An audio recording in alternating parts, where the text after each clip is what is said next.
जब हमारे पास सुविधाएं कम थी तब हमारे संबंध आपस में बहुत अच्छे थे। क्या आपको ऐसा लगता है कि आज सुविधाएं हमारे पास बहुत ज़्यादा हो गई हैं और आपस के संबंध खराब हो चुके हैं? तो हमारी यात्रा जीव चेतना से मानव चेतना की ओर है। अभी हमारा जो देखने में पूरा आता है, अभी तक तीन चीजें ज्ञात हैं। तीन भागों में बांट के हम बात करते हैं। पहला पदार्थ अवस्था, दूसरा प्राण अवस्था, वनस्पतियां, तीसरा जीव अवस्था। लेकिन ब्रह्म दर्शन के और हमारे गुरुओं के ज्ञान के आधार पर एक चौथी इकाई की पहचान हुई है। अभी तक भारतीय दर्शन में केवल 3 कैटेगरी की ज्ञात है, जो अभी आपको बताइए। उस चौथी इकाई का नाम है ज्ञान अवस्था। ज्ञान अवस्था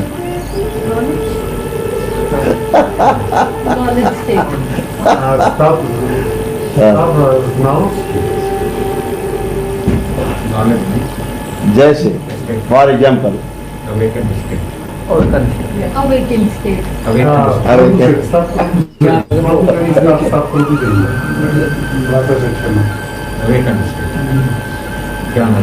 ज्ञान अवस्था। जैसे जीव चेतना में मानव बिल्कुल भी अनफिट है। जैसे कि पदार्थ अपने परिणाम के आधार पर पहचाना जाता है। जैसे वृक्ष बीज के आधार पर पहचाना जाता है। जैसे जीव वंश के आधार पर पहचाना जाता है। लेकिन मनुष्य ज्ञान के आधार पर ही पहचाना जा सकता है। मनुष्य अपने संस्कारों के आधार पर ही कार्य करता हुआ दिखाई देता है। संस्कार को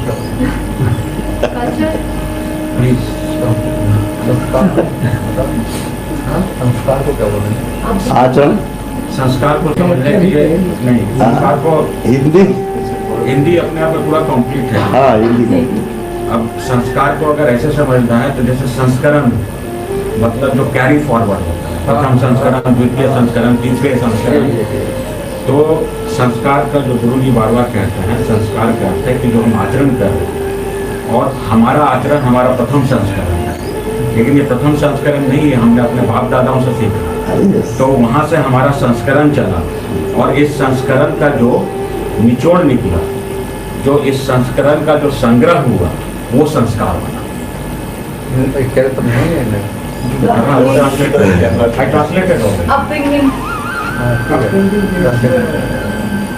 इससे हम ऐसे समझ सकते हैं कि इस पूरे अस्तित्व में प्रत्येक इकाई का आचरण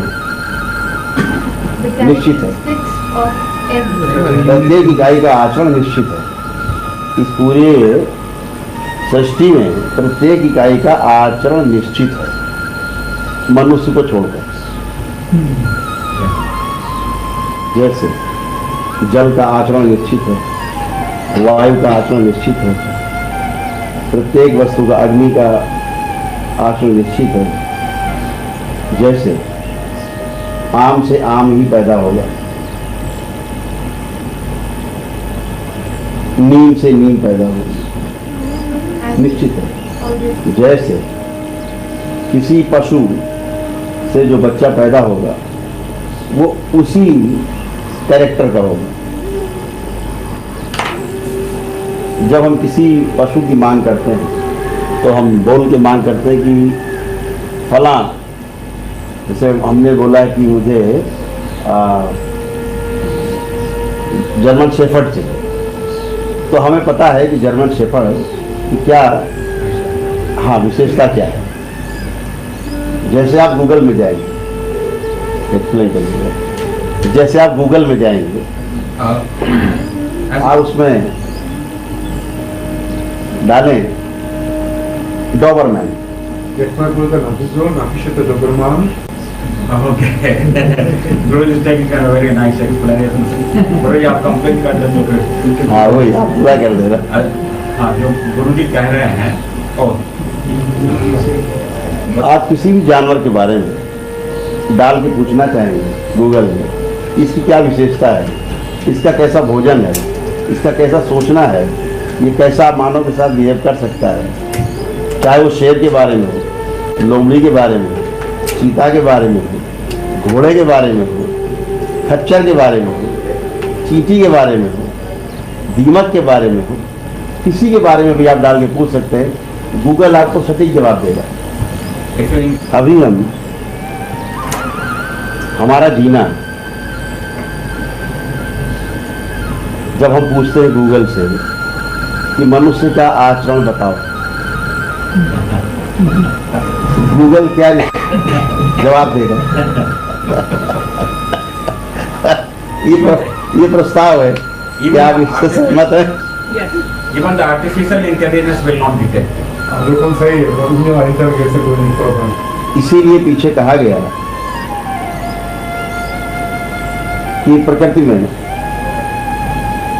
सभी इकाइयों का आचरण निश्चित है, लेकिन मनुष्य का आचरण अनिश्चित है। प्रस्ताव है कि मानव शिक्षा और संस्कार के आधार पर जीता है। शिक्षा संस्कार, हम उसको सरल शब्दों में बिहेवियर से ले लेते हैं।